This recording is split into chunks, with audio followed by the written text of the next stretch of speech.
हाँ जी, नमस्कार दोस्तों। आज सुप्रीम कोर्ट की जजमेंट जो है वो काफ़ी इंटरेस्टिंग रहने वाली है और ये एफआईआर से संबंधित एक रूलिंग है। एफआईआर से रिलेटेड एक काफ़ी इम्पोर्टेंट बात कही है सुप्रीम कोर्ट ने और ये हर व्यक्ति को देखो ये बात पता होनी चाहिए, जो आज हम डिस्कस करेंगे, ठीक है? तो एक बार स्टेट का मतलब केस का नाम जो है वो जान लेते हैं। केस का नाम है जी the state NCT of Delhi. NCT का मतलब national capital territory of Delhi versus Khimji Bhai Jadeja 2026 supreme court division bench. ठीक है? तो इसमें देखो सुप्रीम कोर्ट ने काफ़ी इम्पोर्टेंट बात कही है। वो क्यों कही है, ये भी समझेंगे। पहले एक बार जो हाइलाइटेड पॉइंट है हमारा, तो सिंगल एफआईआर देखो सिंगल एफआईआर की बात हो रही है। Single FIR is sufficient in big cases of cheating where large number of public affected. Supreme Court ने कहा है कि जब चीटिंग काफ़ी मास पीपल के साथ होती है, काफ़ी बड़े ग्रुप के साथ होती है, उसमें विक्टिम्स ढेरों सारे लोग हो जाते हैं, हज़ारों लोग हो जाते हैं, लाखों लोग हो जाते हैं। तो उन बिग केसेस ऑफ चीटिंग्स में जो है एक ही एफआईआर बहुत है, ठीक है? मतलब जिसने चीटिंग करी है, तो उसके खिलाफ सिर्फ़ एक एफआईआर लिखी जानी चाहिए, उसके हज़ारों केस नहीं बनने चाहिए, जिससे कोर्ट में मतलब भरमार हो जाए केसेस की, ठीक है? तो इससे ज़्यादा केस मतलब बनेंगे। अगर देखो मान के चलो 1000 लोगों के साथ जो चीटिंग होती है, तो एक कंपनी जो है, ठीक है? एक कंपनी जो है 1000 लोगों के साथ चीटिंग करती है, ठीक है? तो वहाँ पे फिर इसका मतलब 1000 एफआईआर लिखी जाएँगी, हज़ारों बंदों द्वारा। तो एक छोटे से एग्ज़ाम्पल से समझते हैं। जैसे एक इन्वेस्टमेंट कंपनी है और उस इन्वेस्टमेंट कंपनी ने लोगों के पैसे लगवाए, ठीक है? कि भाई डबल कर देंगे, इतना इंटरेस्ट देंगे, इतनी जल्दी इंटरेस्ट पे करेंगे एक्सेट्रा। तो आजकल आप फ्रॉड के केसेज़ ये सुनते रहते होंगे अपने आस-पास, ठीक है? तो इन्वेस्टमेंट कंपनी में वो पैसे लगाए गए ए पर्सन द्वारा, बी पर्सन द्वारा, सी द्वारा, डी द्वारा, ठीक है? अभी यहाँ पे देखो मैं छोटे से एग्ज़ाम्पल से आपको समझा रहा हूँ। मान के चलिए 4 लोगों ने पैसे लगाए इन्वेस्टमेंट कंपनी में। इन्वेस्टमेंट कंपनी जो है चारों के साथ धोखा कर जाती है, चीटिंग कर जाती है, वो पैसे नहीं लौटाती। तो 4 व्यक्तियों के साथ एक तरह से फ्रॉड हो गया, ठीक है? तो ऐसे ही अगर 1000 व्यक्तियों ने पैसे लगा रखे थे, तो उन 1000 के साथ हो जाएगा, ठीक है? अगर 10,000 लोगों ने लगा रखे थे, 10,000 के साथ हो गया फ्रॉड। तो भई अब वहाँ पे एएफआई लिखवाने जाएगा, बी अपनी लिखवाने जाएगा, सी अपनी कोई देखो एक इसमें मेन बात ये भी आती है, कोई पंजाब का रहने वाला, कोई हरियाणा का रहने वाला है, ठीक है? ये लोग सारे जो विक्टिम हैं, वो अलग-अलग स्टेटों से बिलॉन्ग करते हैं। तो भई वो सारी स्टेटों के अंदर एक ही कंपनी के खिलाफ हज़ारों एफआईआर लिखने की वजह से हज़ारों केस स्टार्ट हो जाते थे कोर्ट के अंदर, ठीक है? तो यहाँ पे सुप्रीम कोर्ट ने इनिशिएटिव लिया है कि भई सिंगल एफआईआर जो है लिखी जाएगी, उसके बाद सेकंड, थर्ड, फोर्थ कोई एफआईआर नहीं लिखी जाएगी, ठीक है? तो फिर होगा क्या? क्या इसका मतलब ये है कि बाकी जो लोग हैं उनकी सुनवाई नहीं होगी, वो केस नहीं कर सकते? नहीं, इसका मतलब ये नहीं है। सुनवाई सभी की करेंगे।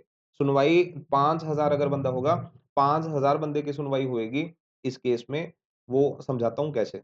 देखो, हेल्ड पढ़ते हैं मेन हेल्ड में सुप्रीम कोर्ट बोल रही है the honourable Supreme Court held that in a conspiracy which leading to multiple acts of cheating against different individuals the registering one FIR ठीक है the registering one FIR and treating the complaints received from other complainants as a statement under section 161 CrPC जो अभी मौजूदा नए law के अंदर BNSS के अंदर सेक्शन है 180 BNSS is the correct course of action.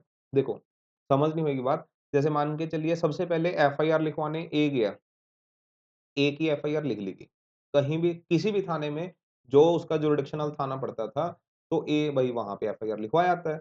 तो वहाँ पे अब बी मान के चलिए अब फिर एफआईआर लिखवाने आता है उसी थाने के अंदर, ठीक है? या किसी डिफरेंट थाने के अंदर, तो डिफरेंट थाने वाले बात बताएँगे कि भई उस थाने में वो एफआईआर रजिस्टर हो रखी है। अगर देखो नहीं पता होएगी तो एक अलग बात है, बट अगर पता लग गया कि इस कंपनी के खिलाफ जो है एफआईआर पर्टिकुलर थाने में लिख ली गई है, वो ए ने करवाई थी एफआईआर, तो वहीं पे बी को भेजेंगे। सुप्रीम कोर्ट के अकॉर्डिंग, इस जजमेंट के अकॉर्डिंग ये है कि बी भी उसी थाने में जाएगा और उसी थाने में जाके वहाँ के एसएचओ को ये अपनी कंप्लेंट लिखवाएगा। उस कंप्लेंट को ना क्या करेंगे हम, उसको 161 सीआरपीसी के बयान के तौर पर रिकॉर्ड कर लेगी पुलिस वहाँ पे। ठीक है? जैसे आम केसेस में क्या होता है कि एक एफआईआर लिखी जाती है, उसमें इन्वेस्टिगेशन के दौरान 4-5 लोग जो उस केस से संबंधित नॉलेज रखते हैं, उनसे बातचीत करके वो इन्वेस्टिगेशन में बयान लिखते हैं पुलिस वाले, ठीक है? तो उनको 161 की स्टेटमेंट्स बोला जाता है, 161 के ठीक है, बयान बोल दिया जाता है, तो वो 180 बीएनएसएस में आजकल रिकॉर्ड किए जाते हैं, जब से 2023 में बीएनएसएस आ गई है।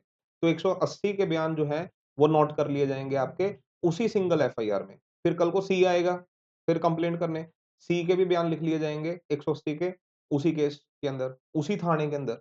और फिर डी आएगा, डी के भी साथ यही होगा। तो मतलब 1000, 5000, 10,000 जितने भी लोग आएँगे, उन सभी के हम 180 के बयान दर्ज करी चलेंगे इन द सिंगल एफआईआर।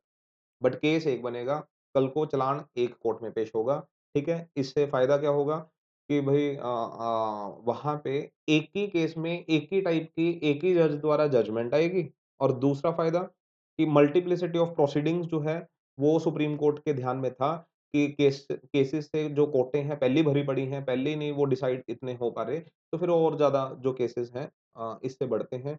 तो इस कारण से उन्होंने ज़्यादा केसेज़ के ऊपर कैसे कंट्रोल किया जाए, तो वहाँ से ये जजमेंट बेसिकली आ रही है, ठीक है? ये ऑब्जेक्ट को ध्यान में रखते हुए।